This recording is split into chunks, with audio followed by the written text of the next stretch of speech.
Bonjour la famille, bonjour mes chers internautes, que la sainte paix du Très-Haut soit avec chacun d'entre vous.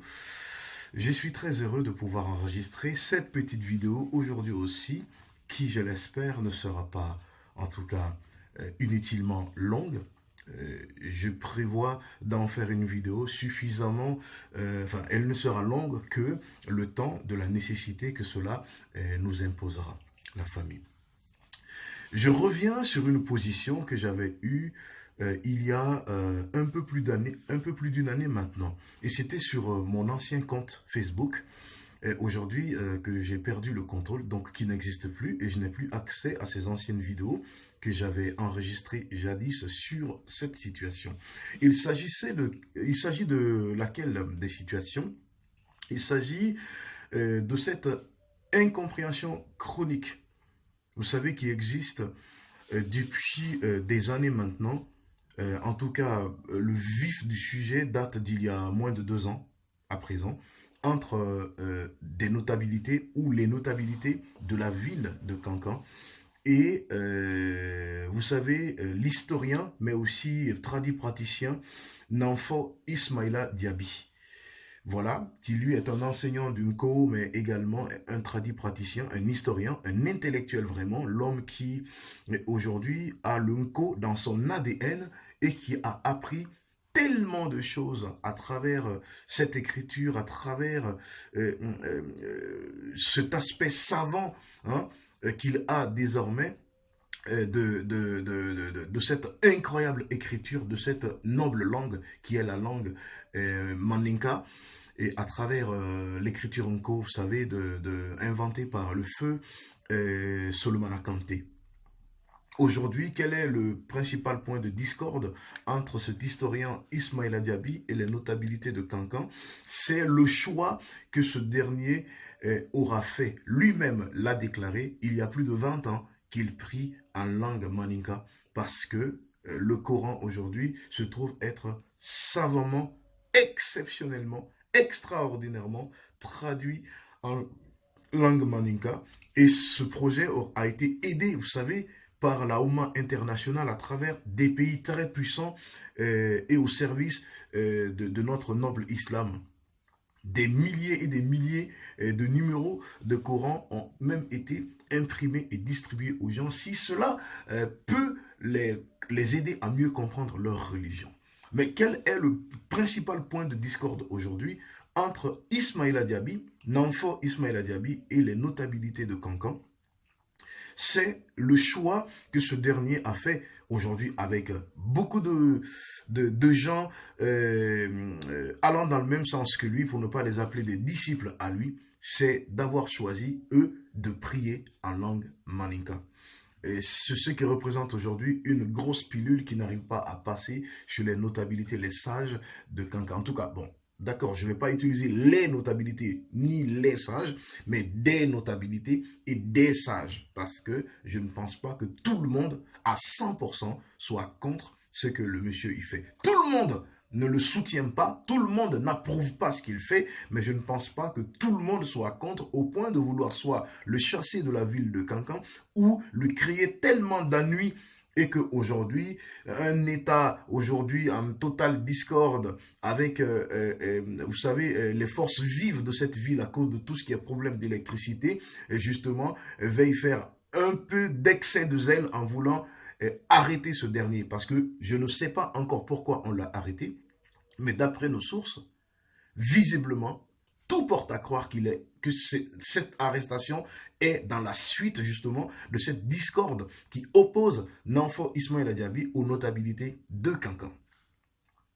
Moi, qu'est-ce que je vais dire ou réitérer dans cette vidéo, tout en mettant mes deux mains dans mon dos devant les notabilités de Cancan, devant nos pères, devant nos mères, devant nos oncles, devant nos tantines, devant tous nos aînés, et du cercle religieux et du cercle social. Que si j'arrive à tenir certains langages ici qui les heurtent, peut-être que je l'ai fait parce que tout simplement je ne suis qu'un enfant vis-à-vis d'eux, et je ne suis que quelqu'un qui ne connaît pas le millième de ce qu'ils ont aujourd'hui comme sagesse.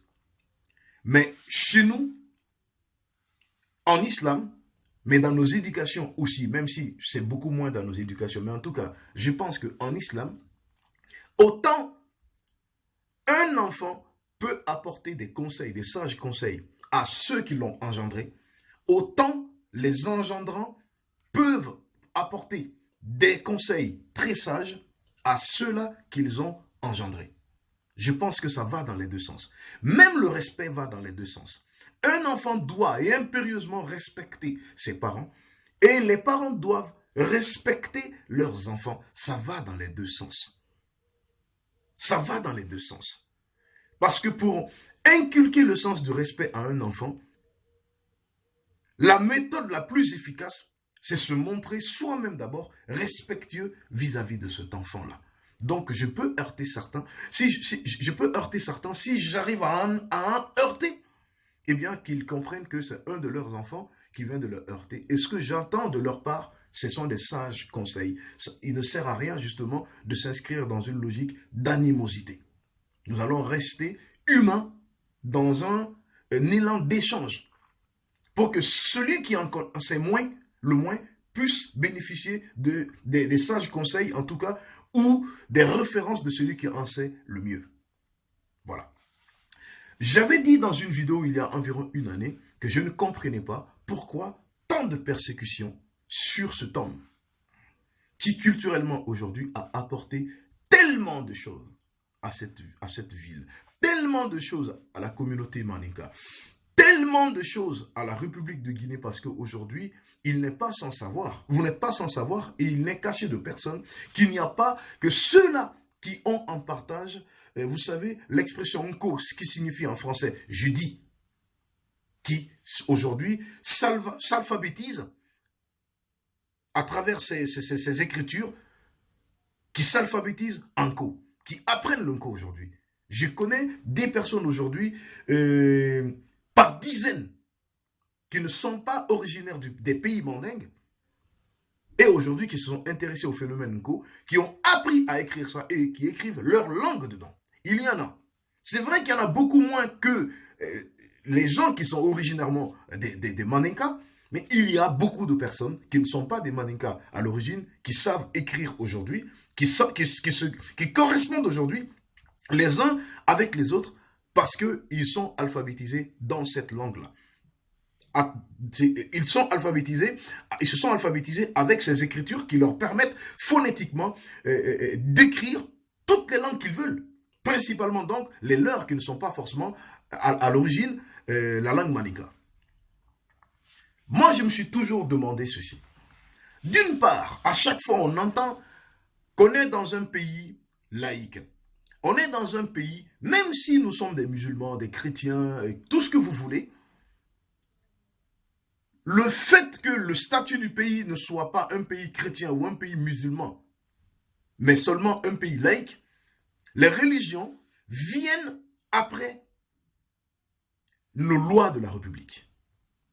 Peut-être que c'est une bêtise, peut-être que ce n'est pas normal, peut-être que c'est une erreur qui a été commise depuis le départ. Mais les choses sont ainsi en ce moment. C'est ainsi que les choses sont. Les religions, c'est après les lois de la République. Donc, autant j'entends qu'il faut rester respectueux, il faut rester derrière les autorités, même si certaines choses ne vont pas bien, on n'a pas à se bomber le torse pour venir affronter les autorités, cette anti-religion, anti-islam, autant j'entends ça, autant je me pose des questions aujourd'hui, à savoir, pourquoi toutes ces persécutions, pourquoi toutes ces pressions non prévues par notre Constitution sur aujourd'hui l'homme qu'on appelle Nanfo Ismaïla Diaby. Si on n'aime pas l'orientation que ce monsieur semble donner à sa foi, eh bien que personne ne l'invite dans son mariage, que personne ne l'invite dans son baptême, que personne... Les gens qui ne veulent pas lui parler, que l'on ne lui parle pas. Ceux qui ne veulent rien partager avec lui ne partagent rien avec lui. Mais de grâce, je me demande pourquoi aujourd'hui, on lui restreint sa liberté de culte. J'entends des gens dire partout, oui, nous sommes des musulmans. Et en islam, il faut rester un. Mais moi, je n'ai jamais vu ça nulle part. La question que je me pose aujourd'hui aussi, dans notre pays,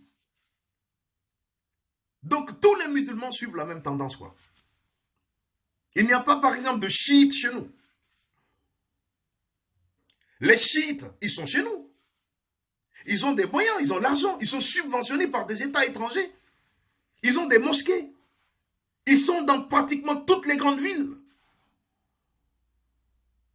Mais pourquoi ceux-ci continuent de vaquer librement, d'exercer leur tendance de l'islam là? Vous savez qu'ils contestent beaucoup la tendance de l'écrasante majorité des musulmans, mais on les laisse pratiquer leur culte comme ils l'entendent chez nous. Pourquoi ceux-ci n'ont pas subi les mêmes persécutions que Danfo Ismaïla Diaby? Parce qu'il est plus vulnérable, parce qu'il est pauvre, parce qu'il est sans défense, parce qu'il a une proie facile. C'est des questions que je me pose. Je n'affirme rien. Moi, je ne prierai jamais dans une autre langue que si ce n'est la langue du Coran, la langue originale du Coran. Que je parle quotidiennement l'arabe ou pas, que je comprenne le sens de ce que je dis en arabe ou pas, je mémorise mes sourates et je prie en langue arabe. C'est ce que je fais. Mais pour moi, à partir du moment où il y a une phrase très éloquente, un verset très éloquent dans notre saint et noble Coran qui dit ceci, Surat al-Saba, donc Surat 34, verset 28. Et nous t'avons envoyé qu'en tant qu'annonciateur et avertisseur pour toute l'humanité, mais la plupart des gens ne savent pas. Ceux qui comprennent l'arabe aussi peuvent écouter ceci.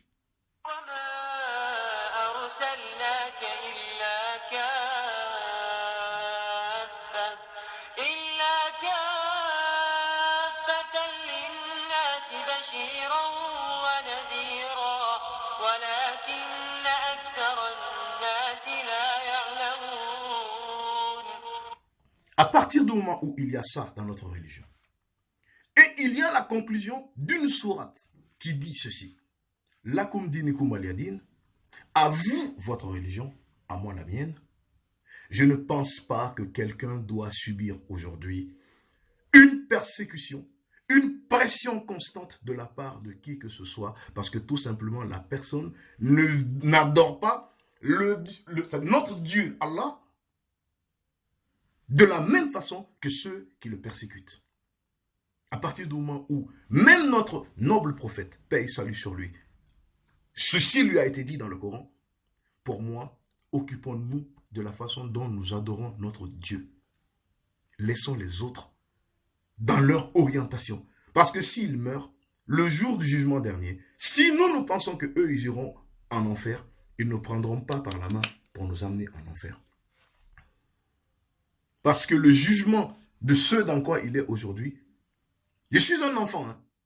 J'écoute le Coran en français pour comprendre le sens. Pour moi, le jugement qu'on fait aujourd'hui de la pratique ou des pratiques de Ismaïla Diaby, Danfo Ismaïla Diaby et ses adeptes, n'a pas le même jugement, par exemple, que l'adultère dans une ville.